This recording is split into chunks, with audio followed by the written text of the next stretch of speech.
Hola otra vez, profe. ¿Cómo están? ¿Cómo están? Acá estoy tratando de ubicarme. Eso estoy haciendo con el Power y dándoles la, la bienvenida a la clase de psicología educacional. ¿eh? Así que, bueno, vayan, vayan mirando con qué los espero, con quiénes los espero, qué, qué estoy haciendo acá en este momento, quiénes me acompañan para recibirlas y recibirlos a ustedes a la clase, porque no estoy sola de este lado de la pantalla. Tengo una muy buena compañía, ¿sí? Ahí están mis compañeros en este momento. Bueno, vamos a... ¡Ay, Débora, qué macana! Eh, bueno, dice Débora que se le corta un poquito internet, la comunicación. Bueno, ojalá lo pueda resolver. Buenísimo, a ver qué más tengo.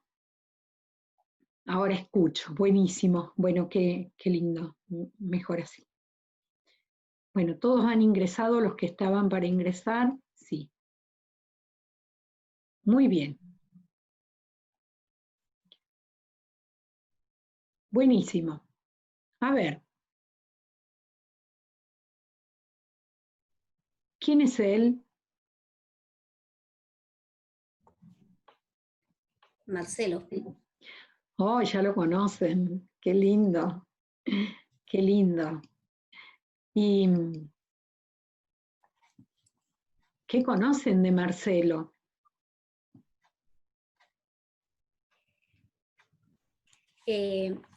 Vivía en extrema pobreza, en casas que hacía su papá eran como acumuladores, cosas que encontraban, vivían cerca de un cementerio. Y el papá decidió enviarlo a una escuela en el centro para que pudiera, la intención del papá aparentemente era que él pueda ser alguien en la vida el día de mañana, pero no tuvo buena experiencia Marcelo porque indudablemente hubieron cosas dentro de la escuela que hicieron que su subjetividad se vea dañada. ¿Cuánto que conocemos hoy de Marcelo? Bueno, ¿quién la acompaña, Laura, con otras cosas de Marcelo? A ver.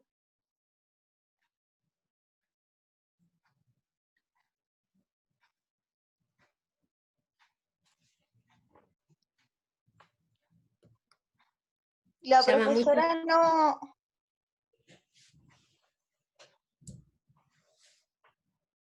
A ver, Paula. No sé quién iba a hablar. Paula. ¿Cuál era la pregunta, profe? Disculpe que recién entró. Bueno, Roxy, mira, la pregunta era, ¿qué conocen? Si lo conocen, ¿quién es él y qué conocen? A mí me había surgido una duda, pero fue la primera vez que lo leí que le había enviado por mail. Hoy a la tarde volví a leer el material nuevamente y todo.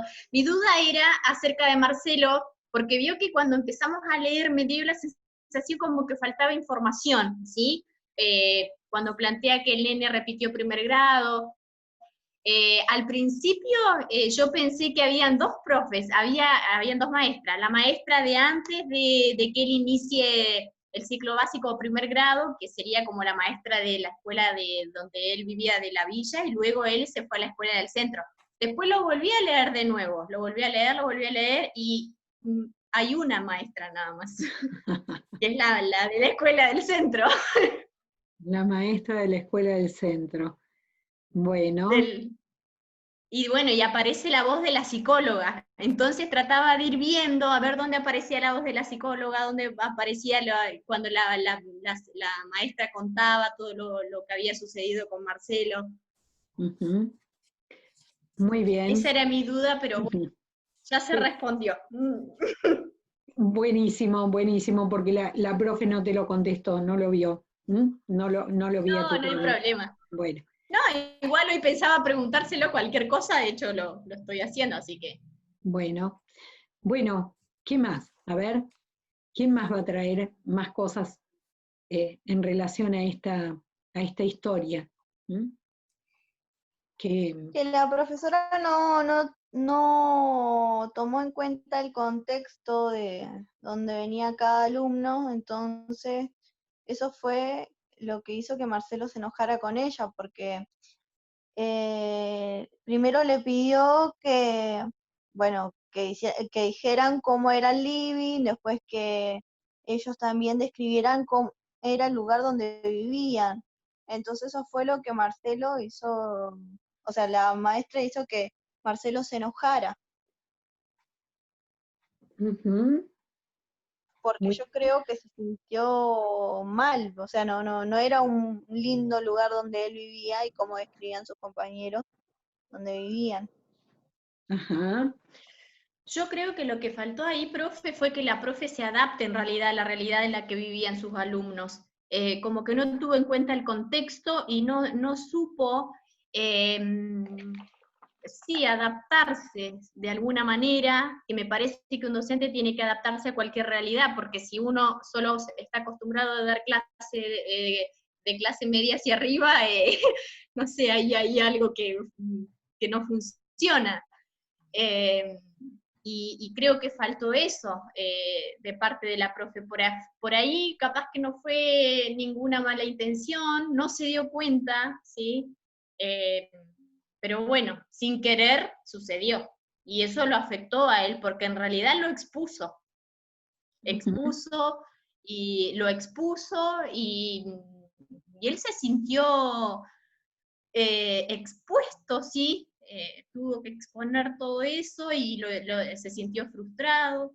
También con el tema del lenguaje, que, que a veces no tiene nada que ver que sea otra cultura o que pertenezcan a otra cultura, sino que en la misma realidad en la que uno vive, eh, cuando tenemos alumnos de villas y de barrios muy pobres que por ahí usan un lenguaje diferente y eso es evidente todos los días, ¿no?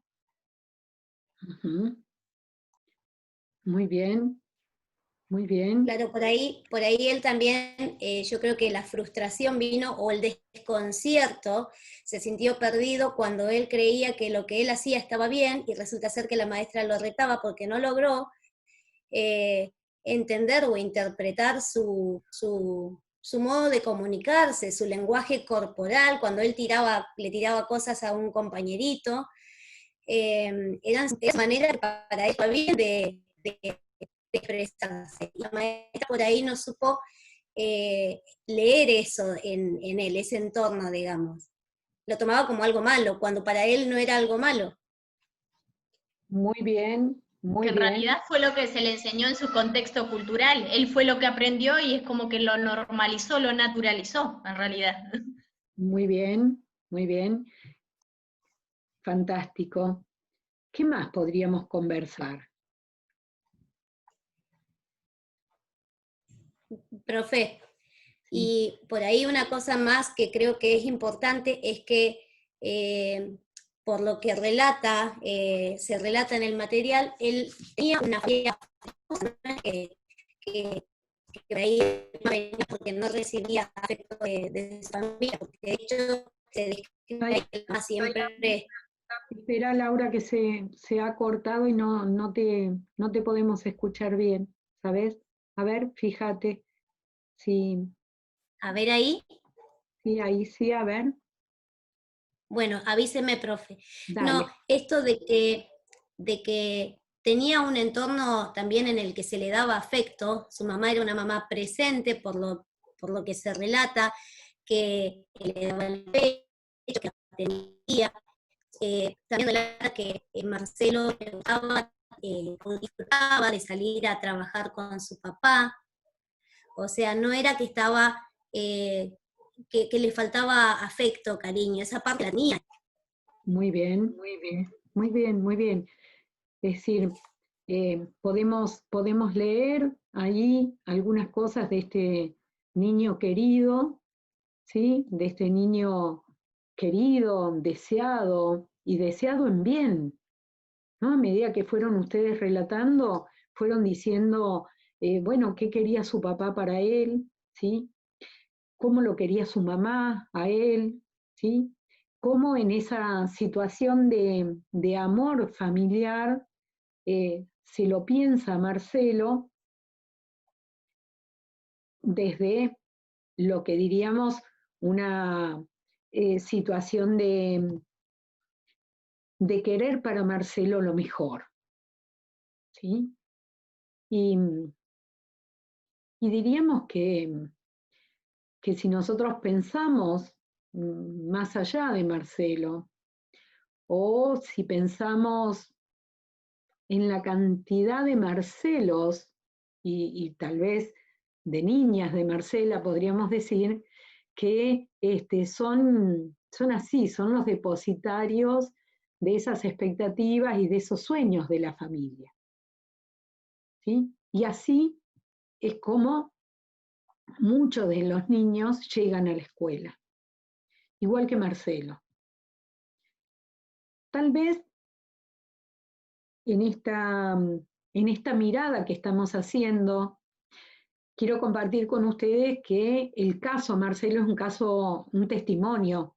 Creo que se los había dicho, pero ahora que ustedes han tomado contacto con todo el relato del caso de Marcelo, lo quiero destacar nuevamente. ¿Sí? Es un caso tomado de análisis que se hace de una situación para comprender esto.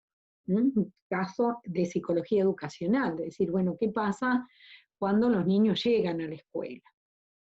¿Qué pasa en la escuela? ¿Por qué nos vamos a detener en psicología educacional a mirar como con unos grandes anteojos, con una lupa gigante, a eso que llamamos escuela y a eso que pasa ahí en la escuela? ¿Sí?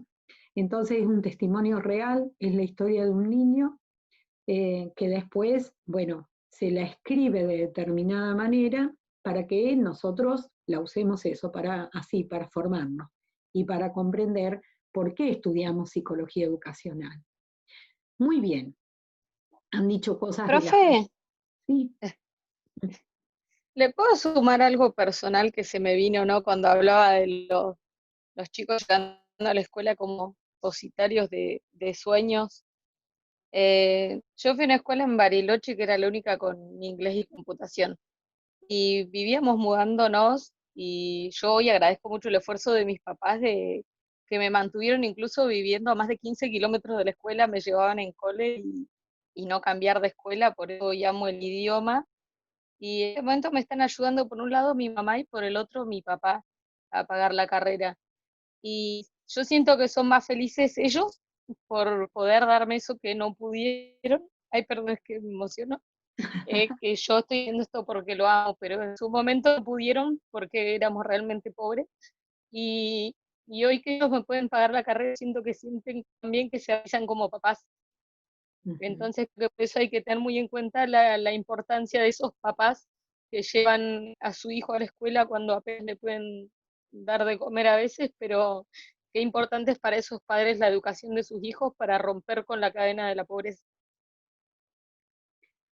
mirá, eso es algo que deberíamos como tener escrito en la tapa de la agenda.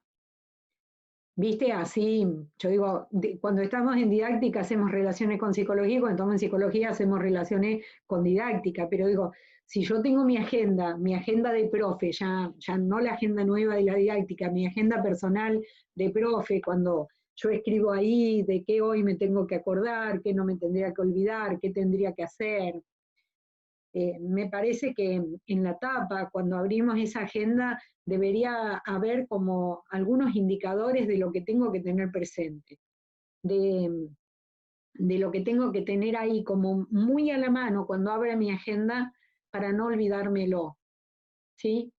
Y un poco no sé si ustedes recuerdan así inmediatamente cuando pensábamos el concepto de subjetividad. ¿por qué íbamos a tener que hablar de escuela y subjetividad? ¿Y qué pasa con esta cuestión que en la escuela se pone en juego, que son los deseos, por un lado, entendiéndolo como el componente energético que tenemos los sujetos, y también entendiendo la proyección, es decir, aquello que llamamos como esas metas, esas expectativas, esos sueños, los vamos a poner en ese territorio, diría casi en cierta manera romántico, aquellos que soñamos, porque parecería que hay que soñarlos porque no están al alcance de la mano. Hay que alcanzar la mano para agarrar esos sueños, ¿no? Hay que hacer una operación diferente. Pero creo que así como te conmovió y te emocionó comprender que en los casos de Marcelo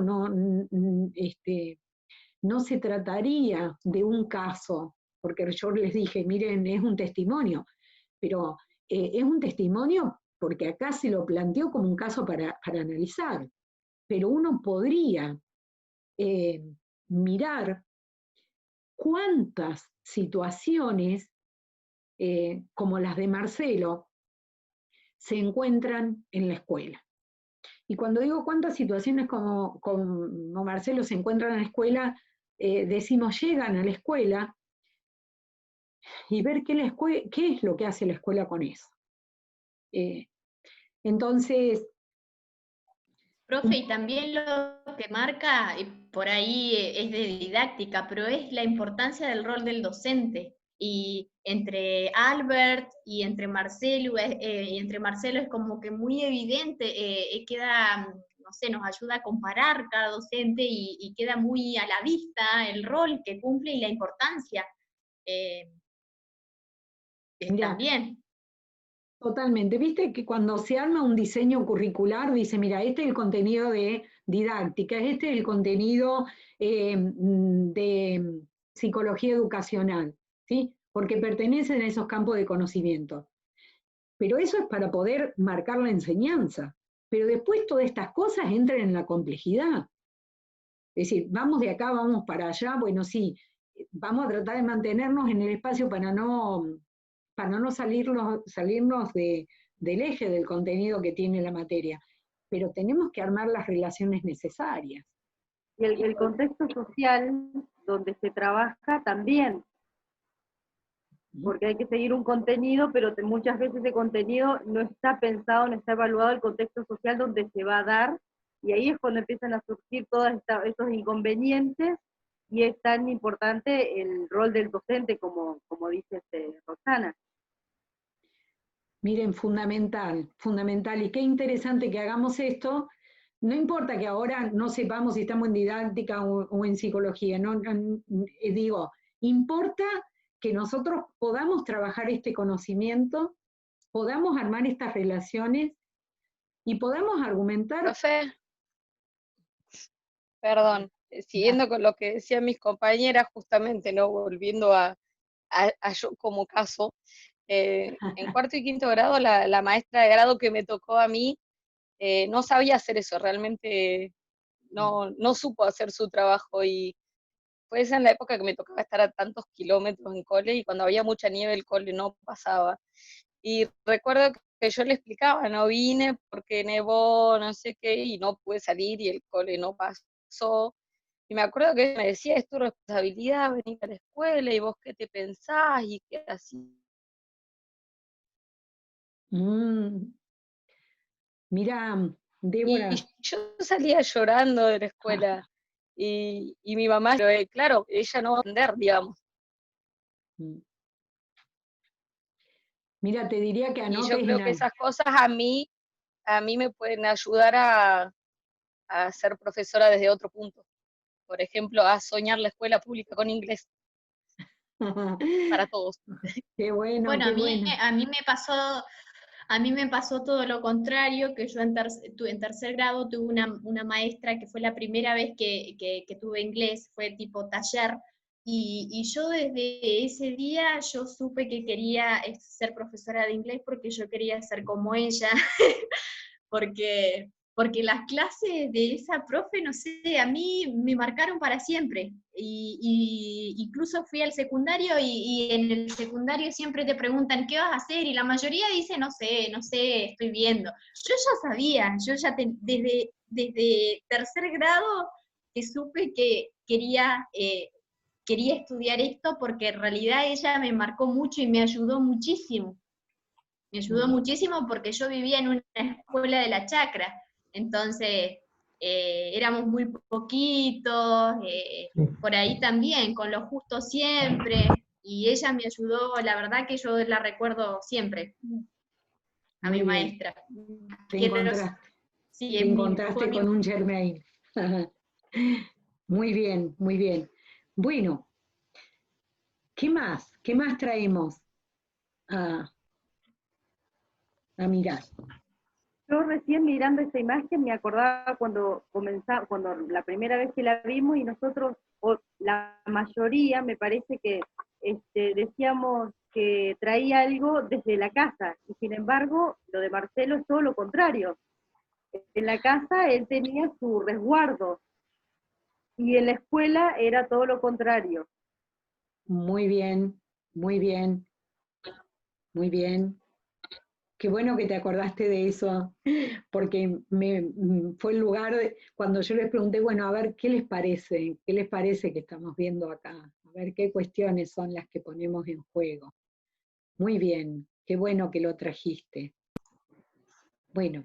Y también fue al contrario lo que pasó con Albert, porque Albert encontraba en la escuela lo que no tenía en casa y este nene encontraba en casa lo que no tenía en la escuela. Uh-huh. Muy bien, fantástico. Bueno, ahora una pregunta.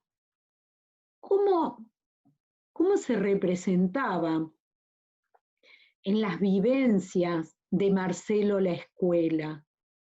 ¿Qué pensaba Marcelo de la escuela? Le daba miedo. Representaba la escuela como una ballena de dientes gigantes. Sí. Porque sentía, al llegar ahí sentía que todo lo que él era, todo lo que él sabía estaba mal, digamos, como que no encajaba y al ser tan chico se sentía como en peligro. Muy bien. Se sentía amenazado. Uh-huh. Como que algo lo iba porque estaba como a la defensiva, se sentía como que algo lo iba a destruir y en realidad sí. En Estaba realidad preservando su integridad en realidad. fue, diríamos, recuperando la última clase, muy inteligente Marcelo. Porque de esa experiencia había que protegerse. ¿Sí? Y entonces acá la psicología educacional nos invita a pensar por qué para muchos niños y niñas es muy saludable no aprender en la escuela.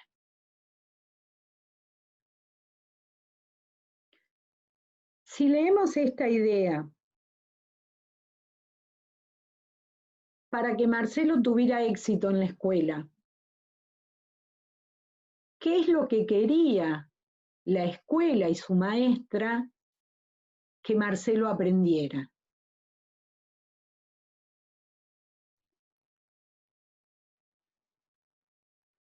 A cambiar, a no ser el mismo, digamos. Su Aprenda identidad en que él realidad. estaba mal, claro, que su Actividad, estaba Su mal. identidad. Muy bien, muy bien. Dice, tenía que aprender a dejar algo en la puerta de la escuela. Tenía que entrar a la escuela quería que entrara a la escuela sin ser quien era.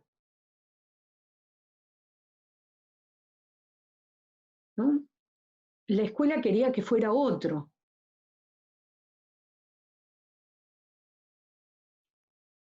La escuela le pedía demasiadas renuncias. La escuela le pedía despojarse quedarse despojado de lo que él era. Y Marcelo comprendía muy bien la situación.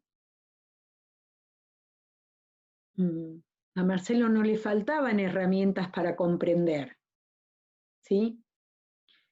Y tampoco le faltaban recursos para responder a eso que la escuela quería, ¿sí? Entonces, un poco recién cuando Mariana decía pasó lo distinto, nosotros hipotetizábamos que iba a pasar algo y resulta que pasó algo que es al revés, ¿sí? Entonces, acá precisamente es cuando decimos que el aprendizaje es un síntoma. ¿Y qué función cumpliría eso de que el aprendizaje es un síntoma? Miren, para entenderlo, a ver si me sirve el ejemplo. Es como cuando nosotros ahora, en este momento, decimos, el síntoma es, tengo fiebre. Y eso no es una enfermedad, eso es un síntoma. Podrían ser varias cosas. Bueno, la psicología educacional dice, aquel niño que se resiste a aprender en la escuela está manifestando un síntoma. Está diciendo y nos está diciendo a todos, al maestro, a la familia, a la dirección de la escuela, a los maestros, a toda la escuela, como un equipo de trabajo de profesionales de la educación. Algo está pasando en este lugar y este lugar me está afectando y no me está haciendo bien. Entonces, los niños, las niñas, los seres humanos, manifestamos en el aprendizaje aquello que no está bien. Y cuando decimos que el aprendizaje hay que leerlo en clave de síntoma, ¿sí? Quiere decir que a partir de esa manifestación nos tenemos que poner a trabajar en los significados que eso trae. ¿Qué es lo que esto me quiere decir? Y no digo no solamente a mí como maestra, si me pongo en ese lugar. Digo, también la pregunta va a todos los maestros y maestras que forman el equipo de trabajo institucional y al equipo de conducción. Marcelo no solo habló de su relación con la maestra, habló también de lo que para él significaba la escuela. Y allí la operación es un poco mayor, porque lo que pone sobre la mesa es que la escuela es un lugar al que llevamos a los niños y las niñas obligadamente a querer que allí aprendan algo que no pueden aprender si están solos, sino que tienen que aprender con otros, que son los compañeritos, las compañeritas de la clase, y lo tienen que aprender con otros, que son los educadores. Entonces, el aprendizaje, leído como un síntoma, nos tiene que llevar a investigar, de eso se trata ser profesor, profesora, de generar una investigación, a ver qué está significando este síntoma. ¿Por qué me contesta mal? ¿Por qué? Es decir, ¿qué hago yo como maestra, como profe, para que el otro haga esto? Y poder ver qué es lo que el otro hace a partir de qué cosa es que lo hace o la hace. Es decir, esta escuela, y un poco acá va apareciendo la idea, esta escuela negaba totalmente realidades como la realidad de Marcelo. Quería que Marcelo fuera otro, quería que Marcelo entrara despojado, quería que Marcelo fuera un despojo, que dejara todos esos elementos que tienen que ver con sus experiencias, que tienen que ver con sus aprendizajes previos, que tienen que ver con su historia vital, que tiene que ver con su sentido de vida, que tiene que ver con aquello que lo entrama en términos de historia subjetiva, de contexto familiar, ¿sí?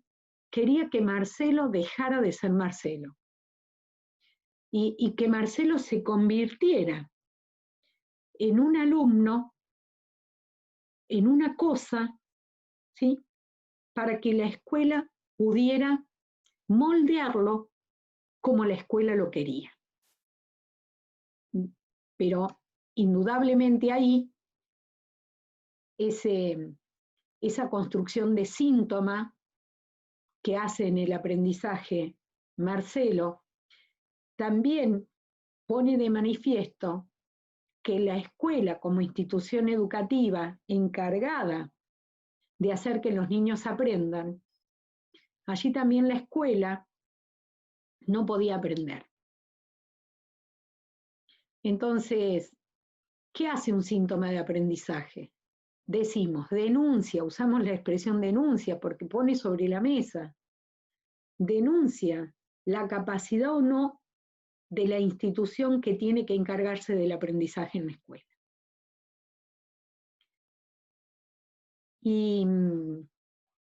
Y por eso es que la psicología educacional se constituye como una disciplina, y una disciplina que llamamos disciplina puente. En la clase de hoy quiero hacer como hincapié un poco en esta idea, quiero desplegar esta idea y fundamentarla. Estuvimos analizando el trabajo práctico número 1 a través de Marcelo, en esta lectura, en estas tareas que tienen que hacer en el TP, y ustedes también dijeron que podíamos comparar el caso de Marcelo y de Albert para pensar qué pasa ahí. ¿Qué era para Albert la escuela? ¿Qué era para Albert la presencia allí de su maestro? ¿Sí? ¿Qué es lo que pasó con esa historia de aprendizaje escolar en la figura de este niño? También testimonial. Es decir, acá no estamos usando figuras armadas, estamos usando testimonios históricos. ¿Sí? ¿Qué pasó allí para Albert? A ver si podemos ver qué pasa en el aprendizaje, qué pasa en la relación con el docente y qué pasa en el trabajo de la escuela. ¿Sí? Las tres cuestiones.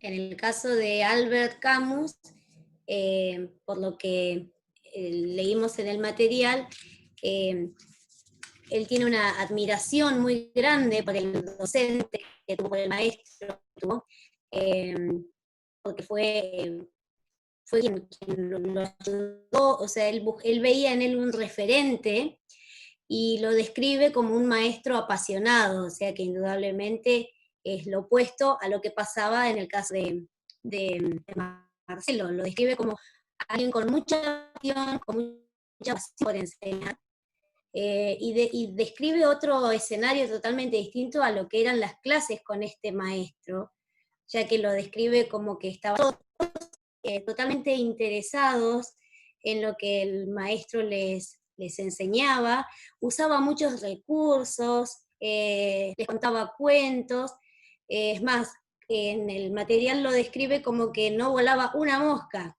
estaban todos prestando atención, y yo me imaginaba así, como que estaban todos queriendo saber algo más. Muy bien, muy bien. ¿Qué más? ¿Qué más encontraron ahí?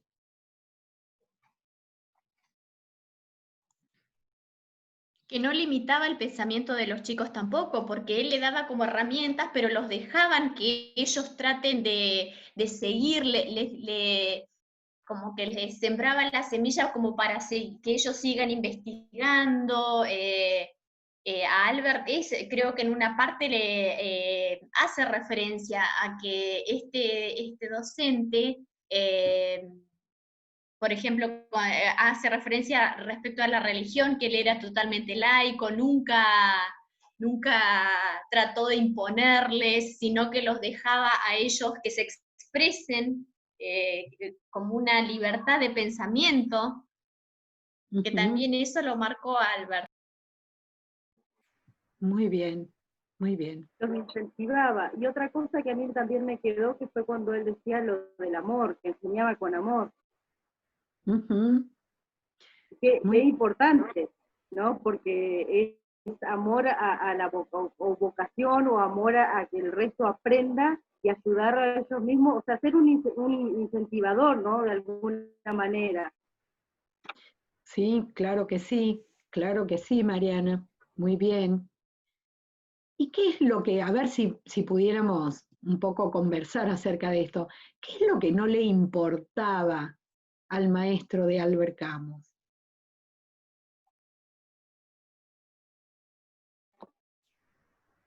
Su contexto social, ¿no? Muy bien, qué operación, ¿no? Trajiste hace un rato la posición de la maestra, ¿sí? Dice la maestra no podía comprender eso, había una limitación en esa maestra que no pudiera entender los sueños, que no pudiera comprender las expectativas, que no pudiera leer la situación de contexto, que no pudiera interpretar el código comunicacional del niño. Es decir, había un problema profundo en los saberes de la maestra, ¿sí? Cuestiones que no se dan en la situación del maestro de Albert Camus, ¿sí? Tampoco en las instituciones. Si nosotros tomamos esta cuestión, los sujetos y las instituciones. Porque estamos tomando los sujetos y el contexto sociohistórico-cultural, ahora los sujetos en el contexto de las instituciones educativas. El sujeto que enseña, el sujeto que aprende. Vamos a decir el sujeto de aprendizaje, ¿sí?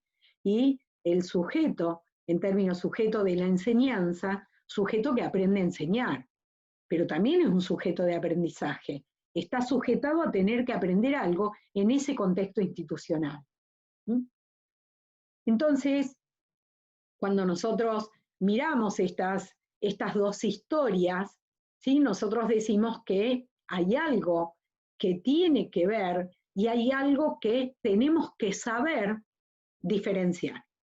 Saber establecer en términos de una relación de diferencia, no de homogeneidad, de homologar al sujeto y el contexto. ¿Sí? El sujeto no es el contexto y el contexto no es el sujeto. Entonces hay dos componentes allí en términos de saberes institucionales de la escuela y saberes de los maestros, en que tienen que saber diferenciar contexto y sujeto. Porque si no aparece esa diferencia, el sujeto no es sujeto, sino es objeto. ¿Mm? Bueno, se está terminando esta primer partecita de tiempo, ¿sí? Entonces, les paso a la tercera compañera de la clase de hoy, ¿sí? Alita, para ver precisamente, y los y las invito a que, bueno, piensen cómo abrimos la última parte de la clase, un poco comprendiendo algo acerca de esta bella artista, ¿no? Bueno, vayan pensando.